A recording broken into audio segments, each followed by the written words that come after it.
Hello everyone. Today we'll be discussing on what you need to know about internal medicine rotations. So you might be starting your internal medicine rotations and you're a bit confused on what is it that you need to know. What reference books should you look at? So that's what we're going to discuss today. So in this video, we'll discuss how to prepare for internal medicine rotation, textbooks you need, and a few high-yield topics that you should look at. So how to prepare? So this is more helpful if you're just starting your clinical rotations.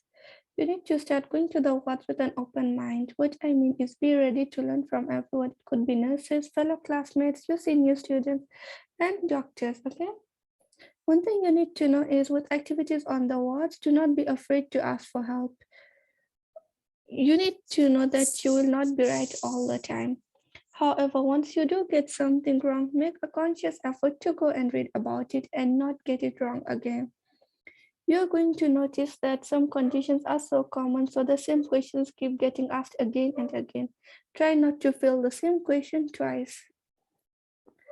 And be punctual. That is one very important point. I think I should have put it on the first place.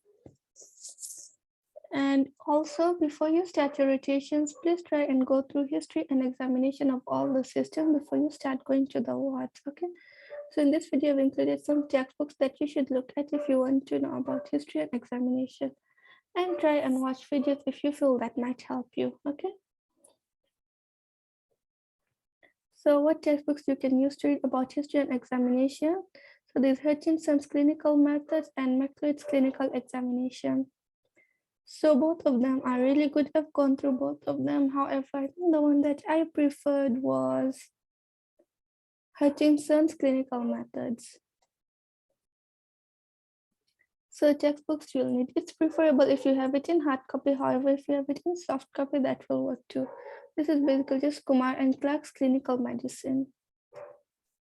Then this is Essentials of Kumar and Clark's Clinical Medicine. So this is basically a pocket version of this book. So this book is very portable. You can just have it in your lap coat pocket and use it to review anything that you hear about, okay? So it's preferable if you have this as a hard copy. Another pocket book is this one, Oxford Handbook of Clinical Medicine. I have not used it, but I heard that it's really good as well. Then other textbooks I used for my internal medicine rotation was Davidson's Principle and Practice of Medicine, Current Medical Diagnosis and Treatment. However, this book, I did not use it as my primary textbook. I use this as a reference textbook. So maybe if I want to read more on a specific topic, I would come to this book. Then Mechanism of Clinical Science. It's better if you have this as a soft copy. So basically what this book talks about is how some clinical signs arise, like in meningitis, you see clinic signs. So what happens in it? How does it come about? What nerve is damaged and all that, okay? Then another book I went through was 100 Cases in Clinical Medicine. So this is basically they give you a scenario, then follow-up questions with answers. So this really helps put things into perspective, especially after studying a topic. So common topics that I came across when I was in my IMED rotation are these. So initially I wanted to put them according to system, so it's easier for you to follow. However, I actually put them in order of which is I felt were more common.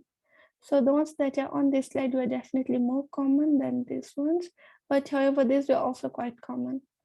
So take note that in this list, I haven't included all the topics. These are just some common topics that I came across. If you feel like there's some more common topics, please feel free to add them in the comments. So this can benefit as well. So all the best for your IMED rotations. If you have any questions, please feel free to post them in the comment. Please subscribe, like, and comment. Thank you.